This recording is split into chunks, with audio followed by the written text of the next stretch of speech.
VCT, or officially the Valorant Champions Tour, is the first tier of Valorant Esports, similar to how the Premier League is the first tier of English football. Unlike most other sports leagues though, VCT is a global league. It is split into 4 regions, similar to how the NFL and the NBA are split into an Eastern and Western Conference. There's the Americas, where most teams are in practice from the US or Brazil. EMEA, meaning Europe, Middle East and Africa, with all EMEA teams currently being European based and mostly having rosters with players from all over Europe.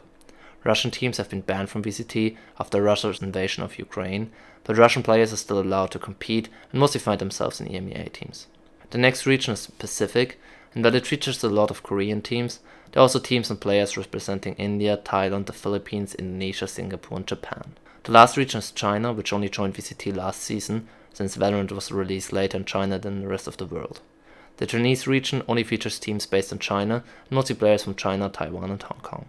Each region consists of 12 teams, 10 of which have fixed franchise spots, like teams in American sports, but the other 2 are temporarily promoted from the second tier, similar to how it works in European football. Each team in each region can have an unlimited number of players who are eligible to live in their region, regardless of the team's or player's exact home country in that region, and can have up to 1 import player from another region. Each season takes place over the span of 1 calendar year. The 2025 season, for example, starts now in January and will end in October. The season consists of 3 phases of regional play, where teams only face other teams from their own region, which are each followed up by an international tournament, where the best teams from all regions face each other. While regional titles and victories are of course nice, they mostly serve as qualification for international tournaments and are not very highly regarded on their own. The 3 international tournaments take place in different and varying locations around the world, this year in Bangkok, Toronto and Paris. Depending on the exact format, which changes regularly, 2 to 4 teams per region can qualify for each tournament. The first 2 internationals are called Masters tournaments, followed by the host city's names, in this year's case Masters Bangkok and Masters Toronto, while the third and most prestigious international is called Champions and is where teams compete for the title of World Champion. VCT teams complete playing Valorant extremely similar to our competitive Valorant as we play it works. The only difference is that there are no draws, teams just keep on playing overtime until there's a winner. Using any bugs or exploits like boosting players up on other players' heads to get onto high ground is prohibited. Each team's coach can call 2 timeouts per map and 1 additional timeout if overtime is reached. They can only be called between rounds, last 1 minute each, and both teams get to talk with their coaching staff. Players can always talk with each other, but only get the chance to talk with their coaches during halftime and these timeouts. Almost all teams have one of their 5 players designated as an IGL, or in-game leader, who coordinates the team in their communication during the game and is in turn expected to have less personal impact on kills. Matches are usually best of 3s, meaning the first team to win 2 maps wins the series. The maps are played directly after each other, with a short break in between where players can get up from the stage and talk with their coaches. The maps themselves are chosen at the beginning of the match by the coaches. The same 7 maps that are currently available in competitive are also available in VCT. Each team first bans 1 map, then picks 1 out of the remaining 5. These maps will be played for sure. Then both teams ban another map and the last one's played as a decider. Especially important matches, like finals of international tournaments, are best of 5s which work the same way, except there's no second round of bans, and all maps remaining after the first 2 bans are possibly played. Agents are selected with no additional restrictions from normal competitive, directly before each map is played. Most VCT teams tend to play fairly balanced agent compositions, but their styles vary and there are teams who have experimented with, for example, being 3 duelists or 3 controllers. In general, however, it can be said that agents focus on dueling, like Reyna, Ice and Cloth, are less popular than normal Valorant, but agents that focus on mobility, information and global utility, like Raze, Sova, Viper, Omen and Astra, are quite popular, depending on the current meta of course. VCT tends to play in the current patches, sometimes a week or so behind. There are however no patch changes during international tournaments, but they only go for about 2 weeks anyway. The biggest storyline of last season was EDG, the best, most popular and most relevant team in China. When China was added as a full region last year, many doubted their ability to compete. EDG, by far the best team in the region, had what only be called a lackluster season and still was clearly the best team in the region.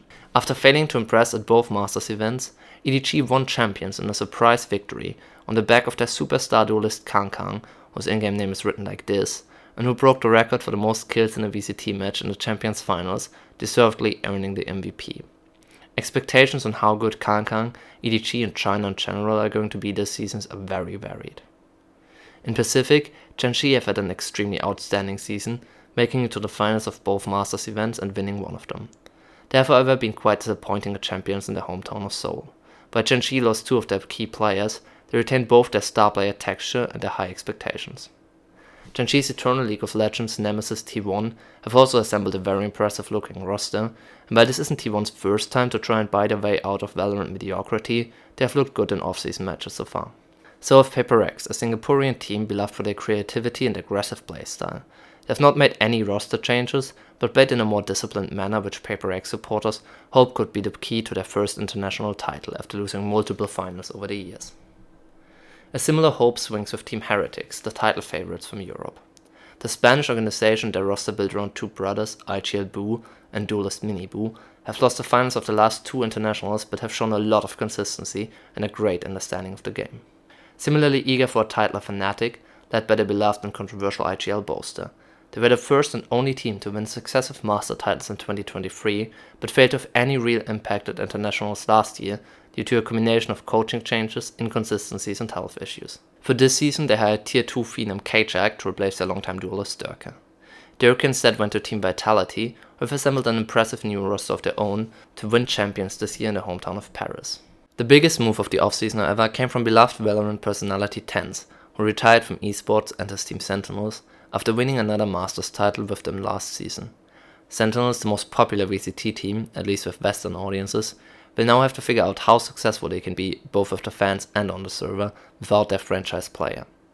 A team that finds itself in pretty much the opposite situation is MIBR. While they have been a historically bad franchise, they now acquired Brazilian superstar duelist Aspas over the offseason. While Aspas is a world champion and the most consistently outstanding player Valorant has ever seen, he has changed teams twice without winning much of anything over the last 2 years. America has a lot more potentially promising teams, like 100 Thieves, Cloud9 and Loud, but the most interesting one of them might just be G2, who only in VCT is a promoted team and will have to show convincing results this season to keep their spot. They have, however, shown a lot of promise over the course of the last season and been the only team to defeat the eventual winners EDG in the group stages of Champions. G2 is known for a very slow and calculated approach to the game, but have since added previous world champion Georgiamo to their roster, who is known for his explosive style. Thanks for watching, I hope this video answered some questions you might have had about VCT. Have fun watching some games. Valorant Esports streams them on both YouTube and Twitch, and I will probably co-stream some of them on both platforms too.